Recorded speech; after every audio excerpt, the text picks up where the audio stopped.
What up, Wizards? Happy Saturday. Are you on the beach? Are you listening to this out of your little radio while you're on the beach with white sunscreen on your nose and your back? You're under a big parasol watching the waves roll in. Kids are out in the ocean.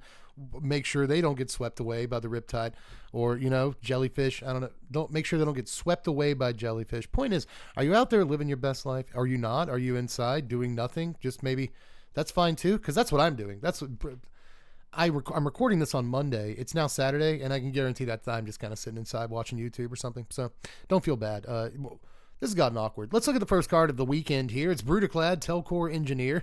This is $170 if you want this version, but don't worry, you can get a copy for 34 cents with the exact same art. This is 6 mana, 4 a blue and a red for a 4/4 legendary artifact Phyrexian Artificer. So it's an artifact that makes more artifacts, which is not what you want. You do not want a robot to make more robots because eventually it's going to take us over. Creature tokens you control have haste. At the beginning of combat on your turn, you get a 2/1 blue Phyrexian Mirror Artifact creature token. Then you may choose a token you control. If you do, each other token you control becomes a copy of that token. Say token again. Jeez. It's a lot. So, okay, how does this break down? I've seen this card a bunch of times. It's Brudiclad. Everybody knows Brudiclad, right? Have you been introduced to Brudiclad? You guys know each other. So you get a 2/1 haste guy, and then you can have a token become, or you can have each token become a copy of a token you control. So the idea is to have 1 or 2 really stinking good tokens, and then a bunch of other little tokens that can become that token. Huh? And then they have haste. seems okay, but is this worth 6 mana? Is it better than the Locust God? Would you rather play the Locust God? Or, best question, would you rather play it alongside the Locust God? That's a bunch of 6s. But you can do it, It's actually really good with the Locust God. I love the Locust God. Hopefully we hit that card eventually. But in terms of is it 6 drops, this is not my favorite of all time, but it is one that has a little bit of a pedigree in the Commander community. People have done some fun stuff with it. And that's kind of all I'm looking for. Is a commander you can do fun stuff with. As I've discussed this week, a commander that is exciting to brew around will give you extra points in my book, and I think Brudiclad is definitely the case with this card. So I'll give this thing a 5.5. I think that just the degenerate things you can do with it, give it a high enough score, even though it's a pretty expensive commander. But either way, we'll move on to Norn's Annex over here. It's originally from New Phyrexia. 3 mana and then 2 white Phyrexian mana for an artifact. Creatures can't attack you or a planeswalker you control unless their controller pays Phyrexian mana for each of those creatures. By Norn's Annex. I don't have a copy of this card, which is wild. I'm always looking for more Ghostly Prison or Propaganda style effects. I just tend to really, really like those. And I knew this card existed, but it had forgotten. It had blown out of my brain for a while, just like wisps and mist. Forget Norn's Annex, and I did. So now I'm reminded, and I have to buy the card. It's only $1 to get your hands on this thing from the original set it was printed in, which I think is neat. And I think it's more than worth it in a lot of white commander decks, dude. Often you'll see effects like Propaganda, Ghostly Prison, and a couple of Sphere of Safety, right? Things like that in these decks. And sometimes they'll be in Enchantress decks, right? Things that have Mesa Enchantress or Verduran Enchantress or Agarthian Enchantress. They want to draw cards off these. This won't draw you a card off of your Enchantress effects or, do anything else that triggers Enchantress stuff because it's an artifact. But, that stupid point aside, that very pedantic, very, small percentage point argument aside, this is still a wonderful, just absolutely great, propaganda effect. And it's not just, you don't have to pay white. They have to pay white mana or 2 life. And a lot of people aren't going to be wanting to pay 2 life every time they want to swing a dude in, right? So just fantastic looking effect here. I wouldn't rate it quite as high as I would rate, say, a Propaganda itself or Ghostly Prison itself, but those are cards I'd rate very highly. So I'm still going to give it a pretty high score here. This is a 6.3. Easy all day and maybe even more. I really like effects like this an awful lot. I would rather just straight up tax them 2 mana. Again, I think cards like Ghostly Prison are better. But ultimately this is still quite good. It is. We'll move on to Talisman of Impulse. This is a guitar. This isn't a Talisman of Impulse. This is a guitar. I think they got something mixed up because it's supposed to be a talisman, but it's a guitar, which I guess can be a talisman.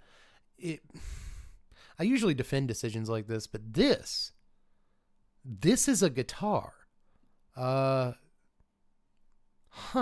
This is 2 mana for an artifact. You can tap for a colorless, or you can tap it for a red or a green. But if you do that, it deals the damage to you. Talismans we've already gone through, so I don't have to raid this now. Other than to say, this is a guitar. Also, he's just playing like a bar. It's not even like a bar chord. He's just barred his index finger across the guitar. It doesn't even look like he's playing an actual chord. That's bothering me. Anyway, we'll move on to Sword of Truth and Justice. All right, this is kind of a banger here. 3 mana for an artifact. It's an equipment that equips for 2. Equipped creature gets +2/+2 and has protection from white and from blue. Whenever equipped creature deals combat damage to a player, put a +1/+1 counter on a creature you control, then proliferate. Nasty. Nasty card, man. Can't be Swords to Plowshared, can't be Path to Exile, can't be Stroke of Midnight, can't be Generous Gifted, can't be any white removal spell, right? I could go all day with a Get Lost, right? It's a lot of stuff. And as far as blue goes, it can't be Prodigal Sorcerer. I guess it can't be, bounced or whatever. But that'll give it a degree of unblockability too against a number of decks. I mean, you guys know how swords work, right? You could say the same thing about most of them. You mostly have to judge them based on what the combat damage trigger does. And in this case, a counter on anything you control, and especially, for God's sake, the proliferate. Good God. Just my sweet Lord in heaven. Son of Mary, wife of Joseph. Proliferate is a pretty sick, combat damage trigger. So there's a reason this card's $35. It's because it needs to be reprinted more, obviously. But it's also the fact that it's a freaking sword, and these are all just like absolutely busted. We're gonna give this a 7.5 in that territory. We'll move on to Sylvan Hierophant, only ever printed in Weatherlight, but not part of the reserve list. 2 mana, 1 in the green for a 1/2 human cleric. If Sylvan Hierophant is put into a graveyard from play, remove Hierophant from the game, then return a creature card from your yard to your hand. That's kind of neat. I've played with this card before, actually, like on the kitchen table way back in the day. I have some memories of this, and the art is pretty good by Brian Durfree. I like how there's color pops in the flowers down here, there's color pops in the butterflies over here, but overall the palette is very nice. This kind of lifted green here. It's all very good. It's a very good rendition of a deer. They rendered that well. So altogether good job, Brian. But one way or the other, this is not a bad dies trigger, and you know that I'm always looking for decent death triggers. You know what I mean? So kind of don't hate it. Don't love that it removes itself from the game when it does this ability, but they were probably trying to keep from combo shenanigans happening, right? Altogether, kind of neat. Kind of cool. I guess you could target it, right? If it's put into a graveyard from play, you just say another creature. Return another target creature from your yard to your hand. Maybe you could loop 2 of them and they were afraid of that. Could be. Either way, this card is still kind of solid. I will give it a 4.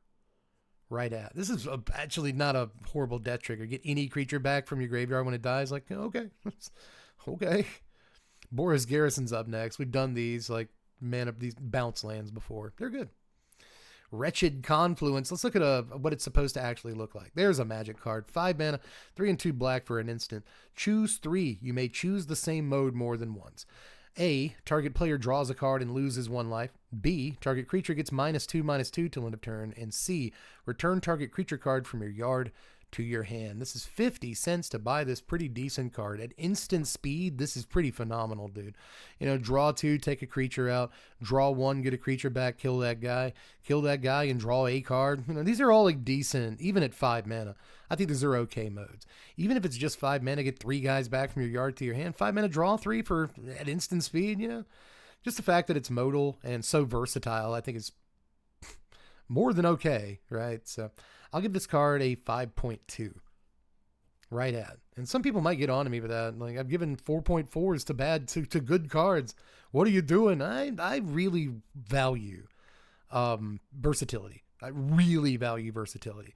And this isn't, a black cryptic command. It's not anywhere near that, but it's still 3 cards for 5 mana at instant speed. It's still 3 creatures back from your yard or whatever. And again, you can choose the same mode more than once. That's great. But if you just want to kill a guy and get a dude back from your yard, that's pretty swingy too. So I can't force myself to hate stuff like this.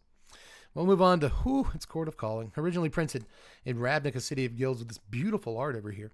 This is $6 right now to buy this card. But you can get one for $4 from Ravnica Remastered. It's the retro frame one. Am I the only one that likes retro frames? These are my favorite versions of cards that have them, at least. I love retro frames, but Keep letting them be cheap. That's my kind of magic. This is 3 green and X for an instant with Convoke. Search your library for a creature card with converted mana cost X or less and put it into play, and then shuffle your library. You heard that right? This card's instant speed and has Convoke. So it could be free to get a huge dude in play, tutored from your library in Commander, which is a thing you want to do. If it was just tutor and put it in your hand, I think it would still almost be playable. But the fact that it just throws it onto the table is just absolutely wild. That's unnatural. That shouldn't be a Magic card, but it is. It's still very good to this day, and it actually saw some standard play back in the day, but in Commander, it's still just a bomb card, and I'm going to give this a 7. I'm going to just throw a solid 7 at Chord of Calling. Still very good, dude.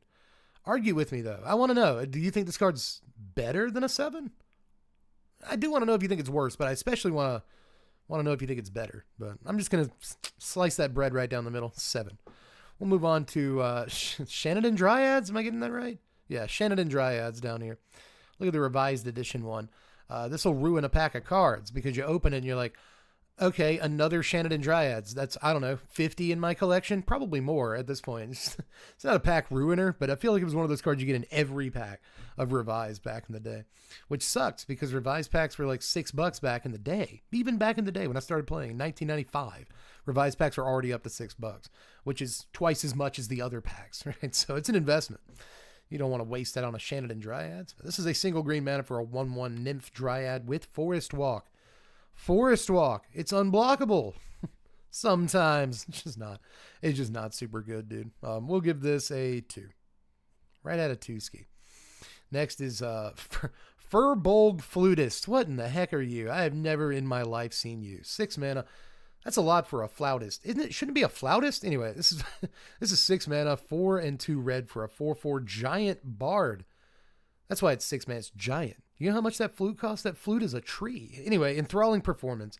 When Firbolg Flautist enters the battlefield, gain control of target creature you don't control till end of turn. Untap it, against haste and myriad until end of turn. Against myriad too. That's a pretty cute version of this effect, and it's blinkable, so that's pretty nasty, dude. This is only 15 cents to buy right now. It's pretty good. 6 mana is probably too much for this effect, let's be honest. But again, dude, blinkable, and you get, the best creature on the table and myriaded for the turn. That seems nasty to me. There's probably some just like busted wide open plays, busted open more than Mick Foley. You know what I mean? Mankind. You guys get the wrestling jokes? I'm not sure you even get the wrestling references when I make them, but still. This is a busted open card, dude. I'm going to give this a 5.3 just for fun factor. If nothing else, dude. 6 mana is a lot. I get that, but dang. It's awesome. But I'll move on to Azorius Signet. Can we just say that we've done the Signets now? Have we though? Have we done Signets? I can't remember now. I'll rate this. Sure. 2 mana for an artifact, pay 1, tap it, you get a blue and a white. All the guilds get one of these. They were once highly played, and now I don't know how many people actually play these. I really don't. Do you play this or do you play Talismans?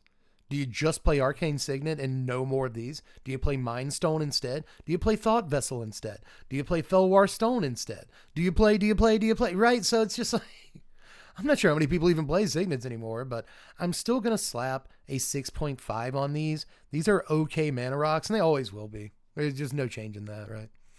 So let's look at the final sort of card of the day. It's Bloodfire Infusion from Only Ever Apocalypse, but not on the reserve list. 3 mana, 2 and a red for an aura that enchants a creature. It can only enchant a creature you control, and you can pay a red and sacrifice the creature it's on to have infusion deal damage equal to the power of enchanted creature to each creature. Okay. How is that worded in Oracle text? Red, sacrifice enchanted creature. This aura deals damage equal to the sacrifice creature's power to each creature. So it's a do-it-yourself sweeper, right? That's kind of cute. You'll get a sack trigger if you need that. You'll get a death trigger if you need those. I've never seen this in my life. This is less than 10 cents right now, and it's really cute. This is super cute, especially with stuff that allows you to say, return an aura from your graveyard to your hand or to the battlefield. There are a few cards like that this could work really well with. And if you need a sweeper, you just have access to an aura-based sweeper in your graveyard, and there just aren't a whole lot of those. This is a neat little kind of hidden gem. An aura-based sweeper. Huh. You have to have a relatively large creature in order for it to work. But, as a panic button, I kind of don't hate this. I really don't. I'm not going to score it super high because it's very narrow, very situational, but I could see some aura-based decks really liking this. Again, especially the ones that have multiple cards. There's a lot of cards like this that allow you to recycle, right, auras. This could be a really cool tech play in those decks. So I want to remember it exists. Buy Bloodfire Infusion. I put like 6 cards in my buy list this week, dude. Infusion. I like this. Am I weird for liking this? You guys let me know in the comments section how you feel about Infusion. Is this a neat card, or am I just being weird? I don't know. Am I just off my rocks? Am I off my salt today? I don't know. We got to do a bonus card, though. If you remembered, yesterday I promised you that. And I promised that I wouldn't be like your dad and not give you a thing that I promised to you. And again, I also said your dad's probably sitting there watching you. Watching these with you. If your dad's sitting there watching you, kind of depends on what age you are, but it might be weird. It might be a little weird. So, especially if you're under headphones and he doesn't hear this, get out of the room. Slowly sidle out of the room. See if he notices. Either way, we'll move on. We'll move on to the bonus card of the day. It's Elvish Mystic. We actually have not done this card, but we have done Llanowar Elves. So I feel like this shouldn't count. This is cool art. It'll cost you $9. Are you prepared to pay that for an Elvish Mystic? Then go for it, Chief. But our actual bonus card will be Batterskull over here. Ooh, it's Batterskull. This is originally printed in New Phyrexia, and it'll still cost you a few bucks, man, like $4. 5 mana for an artifact. It's an equipment that'll equip for 5, but it also has Living Weapon. When it enters the battlefield, put a 0/0 black germ creature token onto the battlefield, attach this to it. Equipped creature gets +4/+4 and has Vigilance and Lifelink, and you can pay 3 to return Batterskull to its owner's hand. So, gross. If they go to remove it, you can return it to your hand. If, you want to keep your germ out and you've got some sort of anthem effect that'll make it more than a 0/0, you put +1/+1 counters on it. You can return it to your hand, play it again, right? 5 is a lot to equip this. Sure, whatever. But, +4/+4 and Lifelink are crazy abilities. Dude, Vigilance is good too, especially on a Lifelink guy. Getting, multiple chances at gaining that life in a turn, that's great. +4/+4 is wild. If you put it on a 3/3, then suddenly you have 7/7 lifelink. It's good. So this reminds me of like 4 Mirrodin, but I think 4 Mirrodin is the better and more toned down version of this ability at the same time, right? But this has always been a great Magic card. It still is. Any deck can play it. There's a lot of, mid-rangey or just creature-based decks that want an effect like this. +4/+4 in lifelink in the later game, still great.